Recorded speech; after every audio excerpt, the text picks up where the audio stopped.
Bom, o fato é que no Brasil a arbitragem ela se tornou um método de solução de conflitos bastante popular.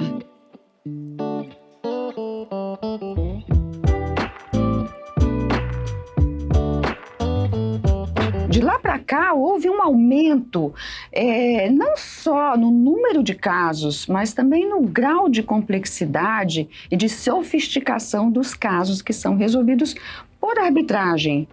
Para dar um exemplo, eu vou falar que nós somos hoje o 5º país, por exemplo, vamos pegar a Câmara de Comércio Internacional, que tem partes brasileiras envolvidas em procedimentos arbitrais. É altíssimo isso, nós estamos realmente bem adiantados com isso. É um método bem comprovado e bem popular aqui no Brasil. E por que a gente está usando muito a arbitragem? Por que ela se tornou tão popular aqui no Brasil? Além de nós termos hoje a segurança jurídica, ela tem algumas vantagens, como eu mencionei no episódio anterior, né? Você tem características e vantagens que fazem com que as partes prefiram resolver as suas disputas através da arbitragem. E na perspectiva internacional, eu posso falar que uma delas é a neutralidade em relação às cortes estatais, né?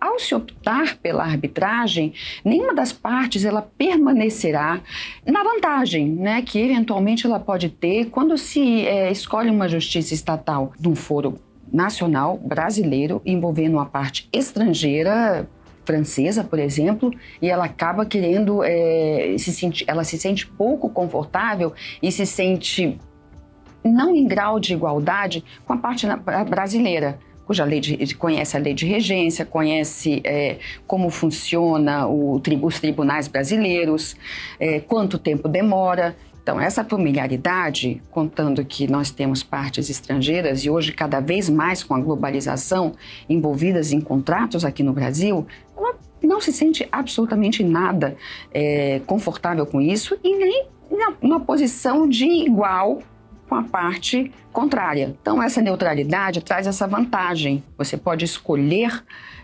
todas as características daquela arbitragem, qual a sua língua de regência. Por exemplo, às vezes você firma um contrato, uma empresa de engenharia com uma empresa chinesa, ela não se sente nem um pouco confortável em falar português. Então, por que não em inglês? Então, essa é a questão da neutralidade. Uma outra questão importante é a especialidade do julgador. Eu falo muito do contrato de construção porque eu acho sempre um bom exemplo para vocês saberem o que é uma especialidade do julgador e o quanto isso é importante num processo complexo. Você vai na justiça estatal sem prejuízo aos juízes que são muito bons, têm um conhecimento enorme da matéria de direito, mas e a matéria de objeto daquele contrato, daquela disputa?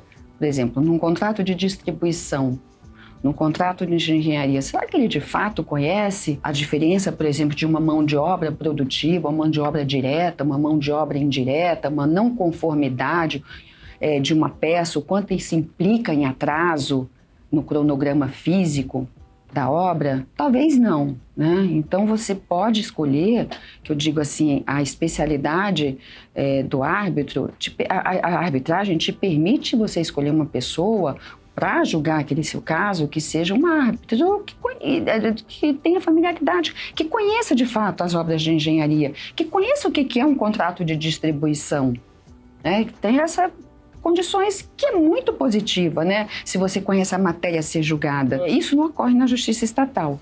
Uma outra vantagem que nós temos é a flexibilidade do procedimento arbitral. Essa é uma vantagem porque permite que as partes elas escolham as regras mais adequadas ao perfil da disputa, simplificando inclusive as formalidades existentes no procedimento estatal, né, nos processos judiciais. Você tem toda uma burocracia, você tem todo um protocolo, você tem que seguir o Código de Processo Civil, passo a passo, então tem essa formalidade. Na arbitragem, digamos que ela é mesmo mais informal, né? Você tem regras que você tem que seguir, que são as regras da Câmara, você tem várias coisas, mas você tem essa flexibilidade de escolher língua, de escolher a sede, de escolher quantos árbitros você quer que julguem, quem serão os árbitros. Todas essas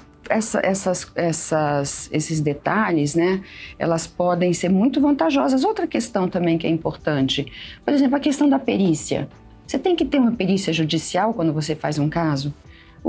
Nesse caso, não necessariamente. Por exemplo, uma das partes, vamos falar assim, o requerente faz uma perícia, né, no caso, para avaliar qual foi o prejuízo dele, para comprovar que aquele é o valor, né, da indenização que ele está pedindo.